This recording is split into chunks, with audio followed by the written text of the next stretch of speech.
Il est 8 heures du matin, je suis fatigué, j'ai pas beaucoup dormi, je vous avoue. Et je vais tourner cette critique de Pinocchio, le film de Matteo Garrone, maintenant, tout de suite, avec le peu d'énergie que j'ai, mais on va faire avec.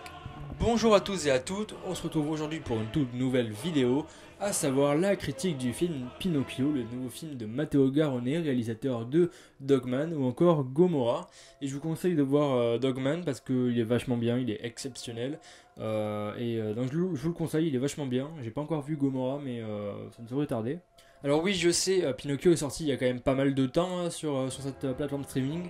Je le sais, j'ai pas eu trop la foi de le critiquer avant, surtout que j'ai eu 2-3 petits soucis, c'est pour ça que la vidéo au service secret de Sa Majesté est sortie un petit peu à la bourre.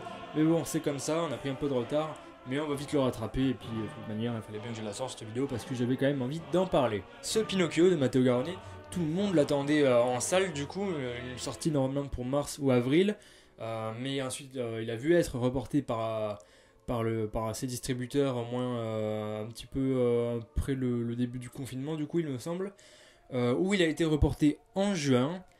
Et de là, du coup, ils se sont dit, bon, peut-être que les cinémas vont pas rouvrir à la bonne période et peut-être que le public sera pas au rendez-vous. Alors, on va mettre du coup ce film-là sur une plateforme streaming, à savoir la plateforme Prime Video, voilà, la fameuse plateforme Amazon. Et donc voilà, pas de sortie en salle pour Pinocchio, c'est vraiment dommage, j'aurais vraiment aimé le découvrir en salle.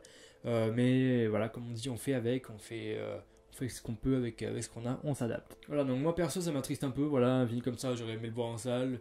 Une adaptation avec Roberto Benigni, j'aurais aimé la voir en salle aussi. Donc du coup, ce Pinocchio, j'en attendais quoi? Au final, pas grand chose en fait, parce que personnellement, j'ai pas grandi avec l'œuvre originale enfin, en tout cas, il me semble que c'est un livre de base, ou même le film original de chez Disney. Je n'ai pas grandi avec, ça ne m'a jamais vraiment bouleversé, ça ne m'a jamais vraiment captivé.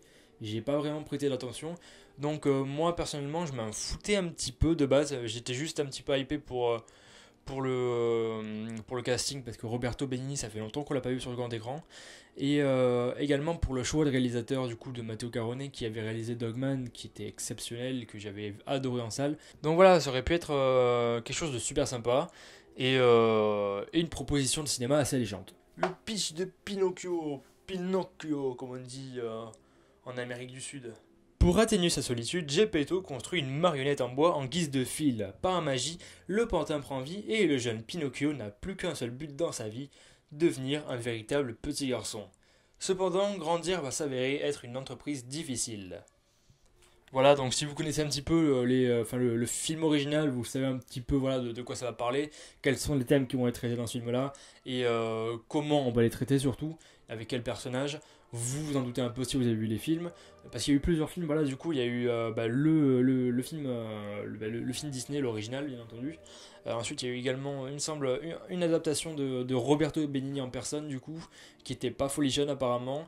Mais moi, j'ai plus tendance à dire que j'ai vu le film américain, je ne sais plus par qui il est réalisé, le film américain Pinocchio, qui m'a traumatisé quand j'étais gosse, tellement je le trouvais glauque. De toute façon, j'ai l'impression que tous les films Pinocchio sont glauques en fait, en live action en fait. J'ai l'impression que c'est ça. Donc, ce Pinocchio, j'en ai pensé quoi?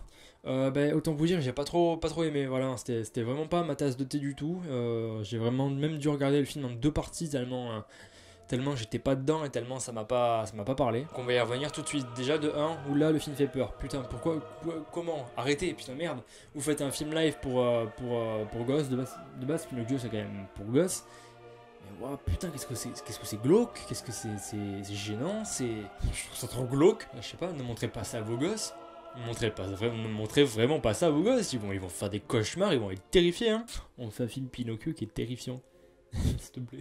Bon, alors attends, parce que mis à part ça, techniquement, c'est quand même très très bien réussi. Voilà, on a une photographie aux petits oignons, super léchée, une très belle esthétique. On a des plans qui restent en tête, soit parce qu'ils sont vraiment très très beaux, ils ont vraiment une âme artistique, soit parce qu'ils sont putain de glauques. Encore une fois, on a un plan où t'as Pinocchio qui est pendu au clair de lune, ouais, pendu à un arbre au clair de lune.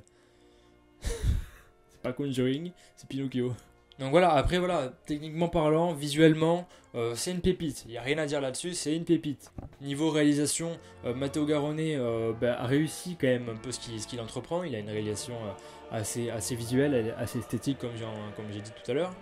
une réalisation qui a quand même pas mal d'ambition, qui a un peu envie de faire quelque chose de bien, qui a envie de vous faire découvrir une nouvelle interprétation de cette œuvre-là.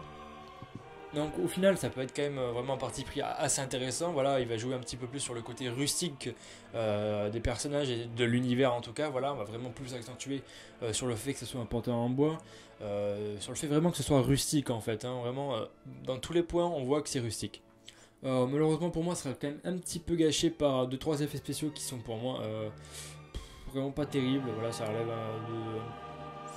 niveau assez bas, vraiment niveau effets spéciaux c'est pas terrible. Voilà, ça m'a beaucoup fait sortir du film aussi de temps en temps, ainsi que le design de ces personnages. Putain, qu'est-ce que c'est que ça, bordel, merde.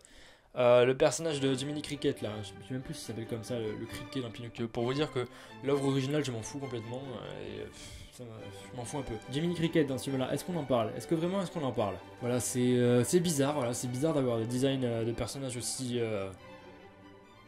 originaux, j'ai envie de dire. On m'a donné ce mot là, original, c'est assez original, c'est cocasse comme dirait l'autre. Pareil pour cette histoire là avec je sais plus si c'est un renard, un chat ou je sais plus trop quoi. Voilà pour ces deux personnages là qui ressemblent comme deux gouttes d'eau au Chevalier du Fiel. J'ai même cru qu'ils faisaient un caméo là-dedans, qu'ils avaient accepté le rôle dans Pinocchio. Donc voilà, je les trouve glauques à crever, ils me font peur, ils me font trop peur. Au moment il y a une scène dans un restaurant où ils bouffent, où ils font du bruit, ils sont là, ils mâchent et tout, t'entends tous les bruits de mastication, c'est dégueulasse, mais c'est glauque, hein, moi je vous le dis, c'est glauque. Hein. Puis on rajoute le côté rustique derrière et tout, qui renforce un petit peu plus le côté glauque, et Pinocchio également qui fait trop peur avec ses effets spéciaux. Là je trouve que Pinocchio fait énormément peur. Donc voilà, niveau design de personnage, on va pas dire que c'est pas recherché, parce que c'est recherché, mais pour moi ça ne fonctionne absolument pas, et j'ai l'impression de voir une mauvaise interprétation, un film de mauvais goût, j'ai envie de dire. On rajoute à ça le fait que le film est beaucoup trop long, le film fait plus de 2 heures, et putain, on le sent passer, vraiment, on le sent passer, hein, vraiment. Je sais plus combien de temps faisait l'original, il devait faire 1h30, quelque chose comme ça. Putain, 2 heures, 2 heures les gars, 2 heures pour un conte pour enfants, ça prend énormément son temps, ça va installer l'ambiance, et ça le fait très bien d'ailleurs, il installe son ambiance, quitte à même mettre les personnages de côté et leur développement, ainsi que leur comportement et leur caractère, parce que je trouve aussi que les personnages sont insupportables. Pinocchio est insupportable, alors complètement on a envie de le brûler ce pantin, on a vraiment envie de le brûler ce pantin. Quand il lui arrive une merde, on lui dit c'est bien fait pour ta gueule, sale fils. Je m'emporte, désolé, je m'emporte. Mais oui, non mais clairement, les personnages pour moi sont insupportables.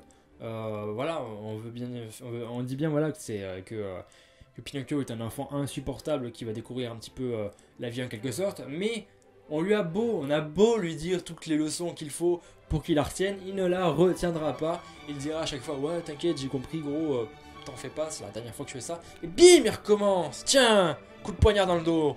Et ouais, m'appelle Pinocchio moi, c'est comme ça. Tais-toi. Donc voilà, totalement insupportable. Alors ensuite je trouve ça aussi dommage le fait qu'on n'ait pas accentué sur le fait que le personnage ment et que son nez s'allonge. Je crois qu'il y a quoi, son nez s'allonge au moins 2 fois dans le film il me semble, alors que le sujet de base c'est ça il me semble dans le film original. Il me semble que dans le film original le personnage ment tout le temps, c'est même à ça qu'il est caractérisé et qu'on le reconnaît. Voilà, quand quelqu'un dit qu'il ment on appelle ça un Pinocchio, alors que là pas du tout du coup. Ensuite, mais alors le film, je le trouve vide d'émotion. Voilà, on a voulu vraiment accentuer sur les visuels, sur la réalisation, sur l'esthétique, qu'on en oublie complètement l'émotion, le confort des personnages, les relations qu'on a avec ces personnages-là. Est-ce qu'on a envie de les suivre ou pas? Parce que moi, pour ma part, je n'ai eu en aucun moment envie de les suivre. Aucun. Genre, à un moment, je me suis même demandé ce que je foutais là. Voilà, je n'ai rien ressenti, ça ne m'a rien fait. Pinocchio qui retrouve son père, Joseph, même si Roberto Benigni offre une prestation plutôt intéressante, même s'il est beaucoup en retrait, mais bon ça c'est comme ça aussi dans l'œuvre originale il me semble. Donc voilà, ça manque de quelque chose en termes d'écriture de personnages, en termes de développement et d'émotion surtout, voilà. C'est dommage, vraiment c'est dommage. Mais voilà, si je devais vraiment répéter quelque chose, c'est glauque. Putain c'est glauque, c'est malaisant parfois. Cet aspect rustique, moi, il me met vraiment mal à l'aise. C'est vraiment bizarre. Donc voilà, peut-être que l'expérience en salle aurait été différente, mais en attendant, je n'ai pas aimé ce Pinocchio. Un film qui pour moi délaisse totalement l'émotion pour se concentrer sur du visuel et sur une nouvelle interprétation qui qui est ma foi assez intéressante. Voilà, beaucoup de gens la trouvent intéressante, mais qui pour ma part ne m'a pas plu. Donc c'est une déception pour moi. Voilà, je m'attendais à mieux, je m'attendais à quelque chose de différent. Ça ne l'a pas emporté. Je ne dis pas que le film est mauvais, je pense que c'est totalement subjectif. Mais voilà, peut-être que l'expérience en salle aurait été meilleure, on ne le saura jamais malheureusement. En attendant, j'ai hâte que les cinémas rouvrent le 22 juin, voilà, j'ai hâte d'y retourner, d'aller voir plein de films, de passer mes journées là-bas. Donc voilà, c'est tout pour cette vidéo, n'hésite pas à t'abonner, à liker, à commenter, il n'y a aucun problème. Ensuite, n'hésitez pas aussi à aller voir mon site internet, là-dessus je mettrai toutes les critiques de films que j'ai faites en vidéo, comme à l'écrit. Le lien est dans la description. Voilà, c'est un site qui est plutôt intéressant. Je l'ai fait pendant mon confinement, ça a duré pas mal de temps, c'est beaucoup de travail. Donc allez-y, allez voir, ça peut peut-être vous intéresser. Et également allez voir mon compte Insta si également ça vous intéresse. Il y a des critiques de films, des trucs plutôt cool, des updates bourrés. Donc voilà, allez-y, c'est intéressant. Et on se retrouve la prochaine fois pour une nouvelle vidéo. Ciao.